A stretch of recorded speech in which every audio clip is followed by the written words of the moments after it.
राधे राधे। माघ मास की शुक्ल पक्ष की एकादशी को जया एकादशी कहते हैं। इस दिन भगवान विष्णु और माता लक्ष्मी की पूजा की जाती है। जया एकादशी व्रत कथा। धर्मराज युधिष्ठिर बोले, हे भगवान, आपने माघ के कृष्ण पक्ष की षटतिला एकादशी का अत्यंत सुंदर वर्णन किया। आप सुदेज, अंडज, उद्धिज और जरायुज चारों प्रकार के जीवों के उत्पन्न, पालन और नाश करने वाले हैं। अब आप कृपा करके माघ शुक्ल एकादशी का वर्णन कीजिए। इसका क्या नाम है, इसके व्रत की क्या विधि है और इसमें कौन से देवता का पूजन किया जाता है। श्री कृष्ण कहने लगे कि हे राजन, इस एकादशी का नाम जया एकादशी है। इसका व्रत करने से मनुष्य ब्रह्म हत्या आदि पापों से छूटकर मोक्ष को प्राप्त होता है तथा इसके प्रभाव से भूत, पिशाच आदि योनियों से मुक्त हो जाता है।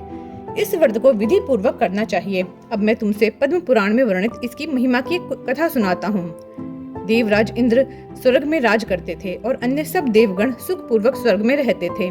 एक समय इंद्र अपनी इच्छानुसार नंदन वन में अप्सराओं के साथ विहार कर रहे थे और गंधर्व गान कर रहे थे। उन गंधर्वों में प्रसिद्ध पुष्पदंत तथा उसकी कन्या पुष्पवती और चित्रसेन तथा उसकी स्त्री मालिनी भी उपस्थित थे। साथ ही मालिनी का पुत्र पुष्पवान और उसका पुत्र माल्यवान भी उपस्थित थे। पुष्पवती गंधर्व कन्या माल्यवान को देखकर उस पर मोहित हो गई और माल्यवान पर काम बाण चलाने लगी। उसने अपने रूप, लावण्य और हाव भाव से माल्यवान को वश में कर लिया। हे राजन, वह पुष्पवती अत्यंत सुंदरी थी। अब वे इंद्र को प्रसन्न करने के लिए गान करने लगे, परंतु परस्पर मोहित हो जाने के कारण उनका चित्त भ्रमित हो गया था। इनके ठीक प्रकार ना गाने तथा स्वर ताल ठीक नहीं होने से इंद्र इनके प्रेम को समझ गया और उन्होंने इसमें अपना अपमान समझकर उनको शाप दे दिया। इंद्र ने कहा, हे मूर्खो, तुमने मेरी आज्ञा का उल्लंघन किया है, इसलिए तुम्हारा धिक्कार है। अब तुम दोनों स्त्री पुरुष के रूप में मृत्युलोक में जाकर पिशाच रूप धारण करो और अपने कर्म का फल भोगो। इंद्र का ऐसा शाप सुनकर वे अत्यंत दुखी हुए और हिमालय पर्वत पर दुख पूर्वक अपना जीवन व्यतीत करने लगे। उन्हें गंध, रस तथा स्पर्श आदि का कुछ भी ज्ञान नहीं था। वहां उनको महान दुख मिल रहे थे। उन्हें एक क्षण के लिए भी निंद्रा नहीं आती थी। उस जगह अत्यंत शीत था, इससे उनके रोंगटे खड़े होते रहते और मारे शीत के दांत बजते रहते।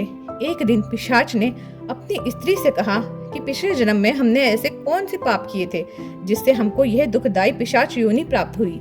इस पिशाच योनि से ना तो नरक के दुख सहना ही उत्तम है, अतः हमें अब किसी प्रकार का पाप नहीं करना चाहिए। इस प्रकार विचार करते हुए वे अपने दिन व्यतीत कर रहे थे। देव योग से तभी माघ मास में शुक्ल पक्ष की जया नामक एकादशी आई। उस दिन उन्होंने कुछ भी भोजन नहीं किया और न कोई पाप कर्म ही किया, केवल फल फूल खाकर ही दिन व्यतीत किया और सायंकाल के समय महान दुख से पीपल के वृक्ष के नीचे बैठ गए। उस समय सूर्य भगवान अस्त हो रहे थे।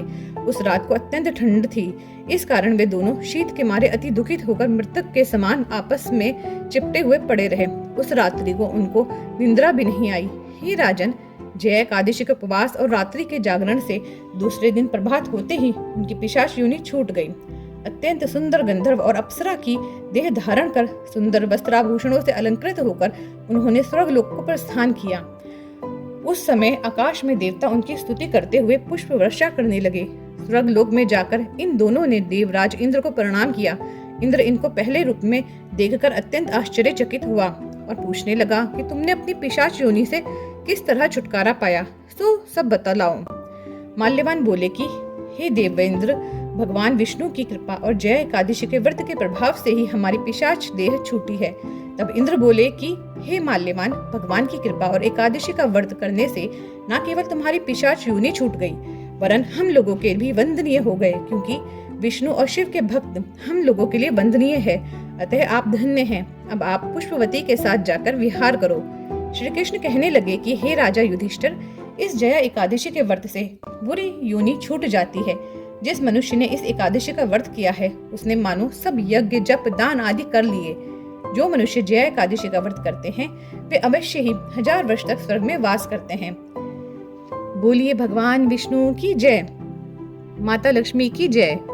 इसके बाद एकादशी माता की आरती करें। राधे राधे।